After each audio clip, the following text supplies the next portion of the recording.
NDTV Madhya Pradesh Chhattisgarh देख रहे हैं आप। आपके साथ मैं हूं आसफ शेख। ये वक्त है तेज रफ्तार खबरों का, लेकिन उससे पहले आइए एक बड़ी खबर पर नजर डाल लेते हैं। बड़ी खबर जबलपुर से आ रही है, जहां रेलवे ओवरब्रिज गिरने के मामले में पुल ढहने पर पीडब्ल्यूडी मंत्री राकेश सिंह का बयान आया है। उन्होंने कहा ठेकेदार पर एफआईआर दर्ज कराई जाएगी, ठेकेदार को ब्लैक लिस्ट किया गया है, ये राकेश सिंह ने कहा। इससे पहले एमपीआरडीसी के अधिकारी का बयान भी हमने आपको सुनवाया था, और अब मध्य प्रदेश सरकार में पीडब्ल्यूडी मंत्री राकेश सिंह का बयान आया है। उन्होंने कहा है कि ठेकेदार को ब्लैकलिस्ट किया गया है, लेकिन साथ ही साथ ठेकेदार पर एफआईआर भी दर्ज कराई जाएगी। जबलपुर के शहपुरा का ये रेलवे ओवरब्रिज, और तस्वीरें देखिए आप, जहां एक बड़ा हिस्सा इस ओवरब्रिज का ढह गया था, गिर गया था, भरभरा कर गिर गया था, जिसके बाद से आवाजाही प्रभावित हुई है। और साथ ही आपको बता दें कि आज इस मामले में सीआरआरआई की टीम भी मौके पर पहुंच रही है, जो इस पूरे, और ये देखिए ये वो स्लैब है जो नीचे गिर गया था और इसके बाद आवाजाही प्रभावित हुई है। पूरा पुल भरभरा कर नीचे गिर गया था और ये पुल का बड़ा हिस्सा नीचे गिरा था। इसी के बाद आवाजाही प्रभावित हुई और कार्रवाई के नाम पर अब कहा जा रहा है कि ठेकेदार को ब्लैकलिस्ट तो किया ही गया है, साथ ही अब ठेकेदार पर एफआईआर भी कराई जाएगी।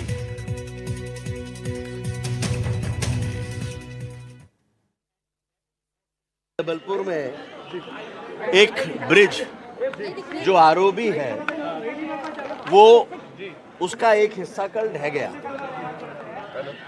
एमपीआरडीसी के द्वारा उसको बनाया गया था और उसमें जो निर्माण एजेंसी थी वो उस पर अभी सुधार की कार्रवाई उसके एक हिस्से पर कर रही थी, लेकिन दुर्भाग्यपूर्ण है कि उसका दूसरा हिस्सा कल ढह गया।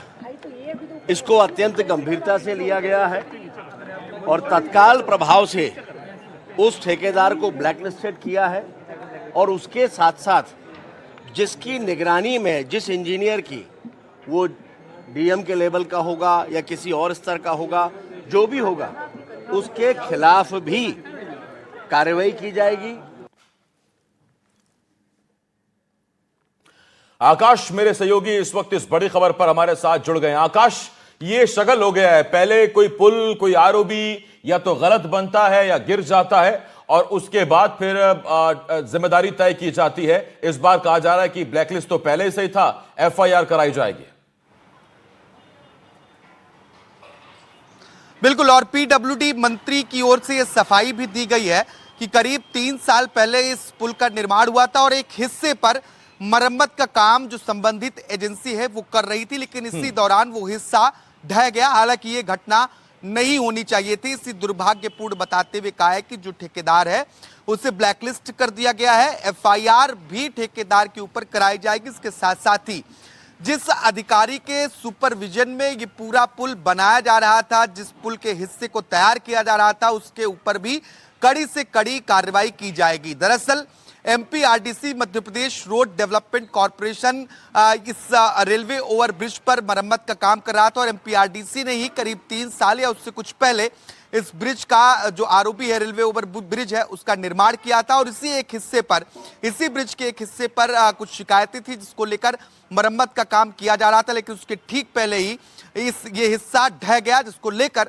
अब कई तरीके के सवाल खड़े हो रहे हैं। हालांकि पीडब्ल्यूडी मंत्री ये कह रहे हैं कि इस तरीके की कार्रवाई की जाएगी जो नजीर बने और आने वाले समय में ऐसे किसी भी तरीके की घटनाओं की पुनरावृत्ति ना हो कि कहीं और सड़क धंस जाए या पुल गिर जाए, क्योंकि अब आने वाले समय में मॉनसून आने वाला है मध्य प्रदेश में। पहले गर्मी, इसके बाद मॉनसून, और मॉनसून में जो सड़कों की हालत हम देखते हैं वो हर साल न सिर्फ सुर्खियां बनती हैं बल्कि लोगों के मुसीबत का कारण भी बनती हैं। और उसके ठीक पहले जबलपुर में इस तरीके की घटना सामने आना वो अपने आप में कई बड़े सवाल खड़े करती है।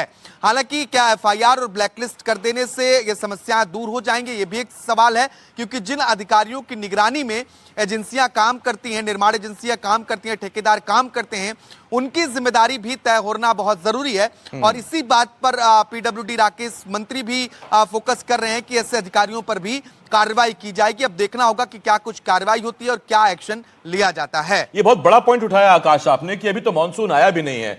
अगर पानी की वजह से मिट्टी दरकती है, पुल ढहता है, तो एक बार फिर भी समझ में आता है कि इंतजाम नहीं किए गए थे। सीआरआरआई की जो टीम पहुंच रही है कि केवल ढहे हुए हिस्से की जांच करेंगे या इस पूरे पुल की जांच होगी, पूरा पुल दायरे में होगा जांच के?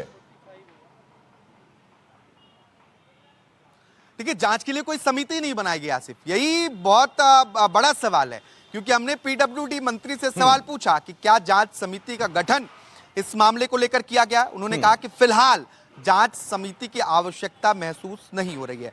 फिलहाल यह आवश्यकता पीडब्ल्यूडी मंत्री को और विभाग को नहीं हो रही है, तो जांच समिति का गठन नहीं किया गया है।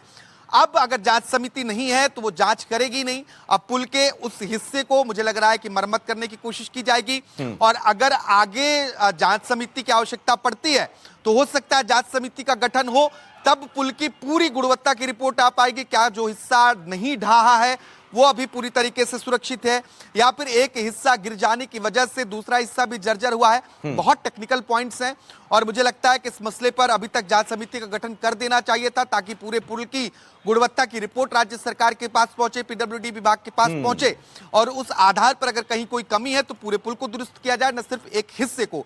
अब ये देखना होगा कि अभी क्या कुछ किया जाता है, क्या पूरे पुल के निर्माण की गुणवत्ता को देखा जाता है, उसे दुरुस्त करने की कोशिश की जाती है, या फिर उसी हिस्से को सिर्फ मरम्मत कर सुधार किया जाएगा। जाहिर बात है, दो तीन सवाल खड़े हो रहे हैं इस वक्त। पहला सवाल तो यही खड़ा होता है कि अगर यह हिस्सा ढहा है तो क्या इतना ही हिस्सा कमजोर था? क्या पुल इस्तेमाल करने लायक है? दूसरा, क्यों ढहा, किसकी लापरवाही है? तीसरा, इसकी वजह क्या रही? ये सब अगर जांच समिति नहीं बताएगी तो फिर क्या बताएगी? और चौथा जो बहुत अहम सवाल है कि कहीं ऐसा तो नहीं जो जांच समिति की जांच में निकलकर सामने आ जाए और उसी को रोकने की कोशिशें हो रही हो? ये सवाल क्यों नहीं उठेंगे? आकाश, बहुत धन्यवाद आपका इस तमाम जानकारी के लिए। आकाश मेरे सहयोगी इस वक्त इस बड़ी खबर पर हमारे साथ जुड़े हुए थे, जानकारी दे रहे थे। और आइए अब शुरुआत